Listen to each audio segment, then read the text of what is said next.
মুআবিয়া ইবনে মুআবিয়া রাদিয়াল্লাহু তাআলা আনহু আল-মুজানি, তিনি যখন ইন্তেকাল করেন ৭০,০০০ ফেরেশতা তার জানাজায় আসছে। কয় হাজার ফেরেশতা? নবীজি সাল্লাল্লাহু আলাইহি সাল্লাম জিবরাইল আমিন সহ ৭০,০০০ ফেরেশতা নিয়ে তার জানাজায় অংশগ্রহণ করেছেন, জানাজা পড়িয়েছেন।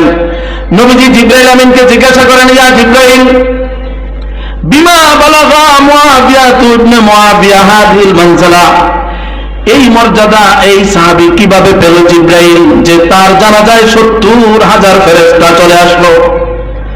জিবরাইল আলাইহিস সালাম বলেন, নবীজি বিকরাতি সূরাতুল ইখলাস, বিকরাতি কুল হুয়াল্লাহু আহাদ, কিয়ামান ওয়া কুউদান ওয়া মাশিয়ান ওয়া রাকিবান।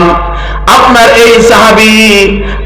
এই সাহাবী চলতে ফিরতে, চলন্ত অবস্থায়, বসা অবস্থায়, দাঁড়ানো অবস্থায়, আরোহণ অবস্থায় সদা সর্বদা শুধু কুল হুয়াল্লাহর সূরা পড়তো।